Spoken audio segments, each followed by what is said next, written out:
자 이제 지난 대선 때 윤석열 후보 측이 운영했던 비밀 선거 사무실 얘기로 넘어가 보도록 하겠습니다.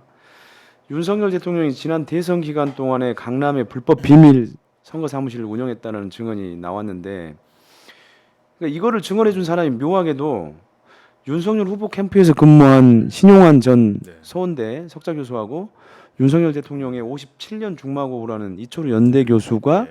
그런 증언을 했어요. 그럼 불법 선거 사무실이라고 한다면은 선관위에 신고하지 않은 사무실이라는 거죠.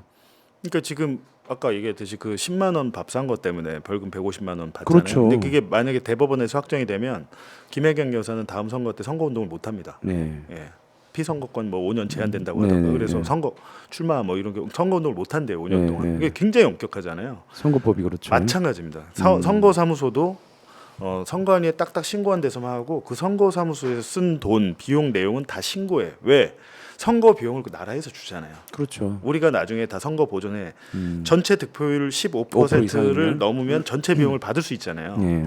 그러니까 정확하게 나라의 세금으로 하는 거야라는 게 우리 공직선거법의 취지인데, 그 강남 화랑 가로수길 화랑은 아예 신고가 안 돼 있던 것이죠. 안 돼 있던 곳인데, 그렇다면 중요한 것은 거기서 선거 운동을 했냐라는 거잖아요. 근데 선거 운동이란 게 뭐가 있겠습니까? 통상적으로 그 참모들한테 보고를 받고 회의를 하고 뭐 TV 토론이 있다면 토론을 준비하고 전략을 논의하는 게 회의 그 선거 운동이지 않습니까? 다 그것도 선거 그게 활동이죠. 거기서 일상적으로 장기간 이루어졌다는 거죠. 음. 신용환 교수의 증언도 있고, 대통령의 57년 중마고 이철우 연세대 교수도 사실은 증언을 하시려는 건 아닌데 저희가 그냥 물어보니까 나도 알고 있어 거기 이렇게 된 겁니다. 가까운 분들은 다 이제 아는 데고, 오히려 이제 권영세 의원이나 장해찬 전 최고위원 같은 경우는 알아야 되잖아요. 자기들이 그때 그 캠프에서 다 본부장급 인사들인데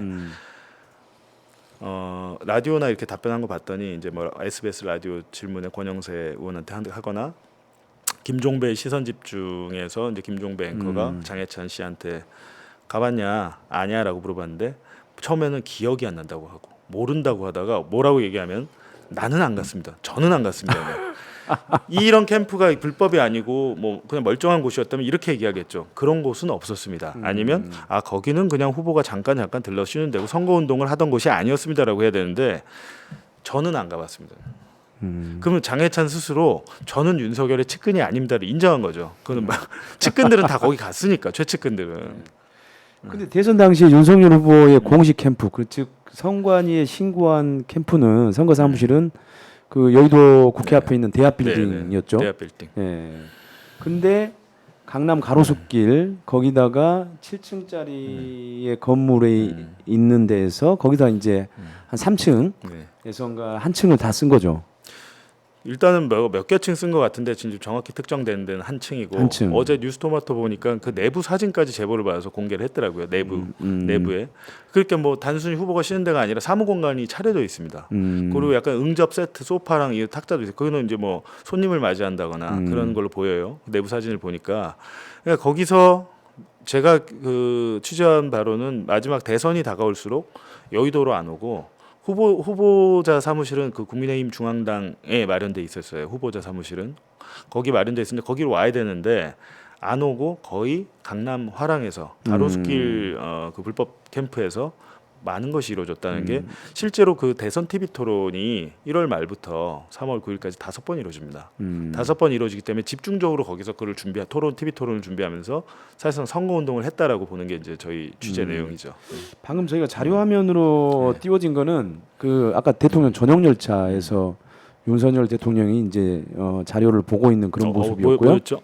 그러니까 예. 이것도 사실은 처음 공개된 겁니다. 예. 대통령의 집무실, 그러니까 전용 열차를 트레인 1이라고 그러잖아요. 그렇죠. 비행기 같은 경우는 에어포스 1이라고 하고, 네. 근데 트레인 1인데 문재인 정부 때 그 대통령 전용 열차를 일부 공개했는데 그건 회의실, 그렇죠. 예, 회의실 칸 객차 중에 그러니까 그 참모들이랑 예. 그다음에 기자들이랑 같이 있는, 그러니까 11명이 이제 그 기차 가에서 이제 이렇게 의자들이 쭉 있는 그런 것들이 맞습니다, 공개됐죠. 맞습니다. 네. 그래서 그게 이제 회의실 정도였는데, 저는 이번에 그 보도하면서 보니까 이 사진을 공개했더라고요. 이거 집무실이거든요. 네.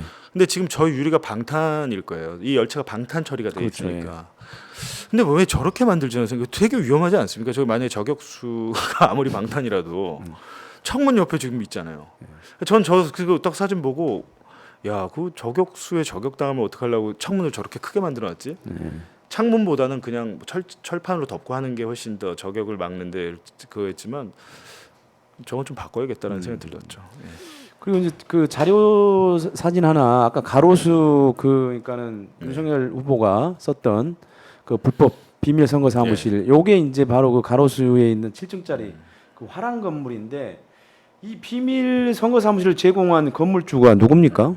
이제 건물주가 윤석열 대통령 부부가 2012년에 결혼할 때 주례를 봐줬던 정상명 전 검찰총장인데 예. 윤석열 검사가 처음 검사 생활 시작할 때 모신 부장 검사님이라고 하더라고요. 근데 이 건물주 중에 이제 공동 소유인데 예. 한 명이 이 정상명 검찰총장의 사위, 예. 예, 딸의 남편이죠. 사위 김용식 씨죠. 그러니까 혼맥과 인맥으로 연결된 사이이고 김용식 씨가 건물의 공동 지분자고 그 김용식의 누나 김방은 이분은 예화랑 지금 대표입니다. 이 화랑의 대표인데 이 두 남매가 여기를 지금 무상 제공한 걸로 보이죠. 왜냐하면 돈을 내고 썼다 해도 사실 문제예요. 선관위 신고 안 했잖아요. 선관위 신고 안 한 거는 돈을 냈든 말든 그건데 특별히 계약을 맺은 것 같지도 않고 왜냐하면 저희가 반론 요청을 계속 하려는데 전혀 뭐 할 말 없다 그러고 나는 모른다 그러고 뭐 그러고 있어요. 이분들이 남매가. 근데 가장 심각한 문제는 돈도 안 낸 데다가 돈도 안 내. 저희가 지금 가로수길 강남 가로수길에서 3층 공간이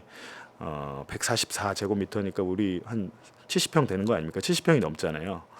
내부가 70평이 넘는 곳을 지금 이철우 교수님 또 얘기 들어보니까 본선 후보 되기 전에 그냥 검찰총장 퇴임하고서부터 저희가 저기를 썼던 것 같아요. 그러니까 편에 쓸 수는 있죠. 공식 선거 캠프가 차려지기 전에 본선 후보로 확정돼서 그 전에부터 본인이 개인적으로 좀 이렇게 쓰던 곳이 아닌가라는 생각이 들어요. 그렇다면 그때가 언제입니까? 검찰총장 퇴임하고가 아마 2021년 한 4월 될 거예요. 그렇죠. 3월. 그렇다면 거의 1년을 썼다는 거 아닙니까? 1년을. 그럼 가로수길에 3층에 임대료 최소 1,000만 원이라고. 그 1층에 있는 가게들은 임대료 뭐 3, 4천 그럽니다. 3, 4천.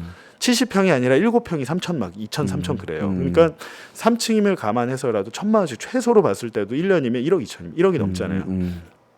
그러고 끝났으면 또 되는데 본인이 당선이 되니까 이 남매 중에 동생 김용식 씨를 당선인 비서실에 합류를 시킵니다. 일종의 인수위원회로 들어간 거 아닙니까? 그렇게 되면 이렇게 되면 뭐가 되냐면 공짜로 사무실을 제공한 대가로 뇌물의 대가를 줬구만. 이렇게도 볼 수 있는 거죠. 그러면 누나는 뭐 했냐? 누나는 그 청와대 관리활용 자문단 위원이 돼요. 이거는 뭐 무슨 딱 공직자라고 볼 수는 없지만 위촉이죠. 근데 그 대통령실에서 위촉을 하는데 아무래도 화랑을 운영하고 김건희 여사가 또 뭐 코바나 컨텐츠나 다 미술계 쪽이지 않습니까? 본인의 경력. 그래서 이제 그때 당시에 기사를 보면 굳이 용산으로 간 다음에 청와대를 그럼 어떻게 할 것이냐라고 했을 때 여기를 어떻게 활용할 것인가 자문단을 만드는데 남매의 누나를 여기다 꽂았잖아요. 그러면서 그때 당시 나온 모델이 뭐였냐면 야 청와대를 프랑스의 베르사유 궁전처럼 만들자. 일종의 갤러리처럼 만들자. 미술품 막 뭐 이런 것도 거기다 해놓고 멋지게 만들자는 얘기가 나왔는데 저는 그래서 이제 그런 의심이 든 거죠. 김건희 여사가 결국에는 자기의 지인들을 곳곳에 꽂아서 본인이 하고자 했던 일을 대리해서 시킨 게 아니냐라는 의심이 드는 거죠. 네. 그러니까 남매 두 사람은 어쨌든 윤석열 후보한테 1천만 원의 정치 자금을 후원한 물론 합법적이긴 합니다. 고액 후원자들이에요. 맞습니다. 예. 그리고 이제 그 중에 그 김용식 씨는 정상명 전 검찰총장의 사위고요. 네. 그 잘 알려다시피 정상명 총장은 윤석열 대통령하고 김건희 여사 결혼식 때 줄에 섰던 분이고, 그리고 그 윤석열 서울중앙지검장 시절 검찰총장 후보 할 때 그때 후보 추천위원장이었어요. 맞습니다. 네. 그리고 제가 알고 있기로는 그 정상면 총장이 윤석열 검찰총장 임명에 아주 결정적인 영향을 미쳤다 이렇게 제가 듣고는 있거든요. 이거 은인이에요, 은인. 상당한 그러니까는 어떻게 보면은 김건희 여사도 윤석열 대통령을 만드는데 기여했다고 보지만 정상명 총장도 사실은 윤석열 대통령 되는데 굉장히 큰 영향을 미치고 공헌했다고 봐야죠. 근데 그 사위분이 우리가 뭐 7간신 뭐 해가지고 김건희 여사의 측근들 얘기를 하잖아요. 네. 그때 당시는 당선 직후에는 저는 이 김용식 씨가 제일 셌던 것 같아요. 왜 그러냐면 당시에 그 캠프에 있었던 사람들이 김용식 씨한테 아부를 했답니다. 그리고 이제 신용환 교수조차도 야 저기 김용식 행정관한테 얘기 좀 해줄까라는 제안이 있었대요. 그 사람이 뭔데라고 하면 그게 아니라 저 사람을 통하면 좋은 자리로 갈 수 있다라는 얘기가 캠프 안에서 돌았다고 해요. 그러니까 어떻게 보면 지금 나온 웬만한 실세보다 더 실세가 아니었을까. 왜냐하면 경제적인 조력을 했지 않습니까? 그냥 뭐 가까운 정도가 아니고 실질적으로 경제적인 뭐 사무실 무상 제공이랄지 여러 가지를 줬다면 더 고마운 사람이고 더군다나 그 사람의 장인어른은 자기가 제일 존경하고 좋아하는 은인이라고 하면 그 사람이 진짜 최고 실세는 맞겠죠. 근데 이분이 이제 나중에 대통령실을 못 들어간 이유는 몇 가지가 있다고 하는데 정확히 확인되지는 않습니다. 대통령실로 인수위원회에서 들어가자마자 나온 건지 아니면 아예 못 들어간지 모르겠는 게 내부에서도 우려가 굉장히 많았답니다. 저 사람 가면 문제 나올 텐데 왜? 강남 사무실 문제. 제가 용산 가면 강남 불법 선거사무소 이거 탄로날 텐데. 그리고 소문이 워낙 파다하니까. 그리고 이분이 약간 이렇게 많이 떠들고 다녔나 봐요. 내가 이게 뭐 이렇게 자랑을 하면서. 근데 뭐 그냥 소문입니다. 근데 그랬기 때문에 쟤 너무 위험한데라는 얘기가 있어서 못 들어간 건지 아니면 두 번째 설은 장인어른이 너 가지 마. 너 가지 마. 너 라고 가면 했을 돼. 수도 있다. 너 가지 마. 그러니까 이런 몇 가지 설이 있는데 결국에는 들어갔다 바로 나왔는지 못 들어갔는지 모르겠지만 확인은 안 되죠. 예.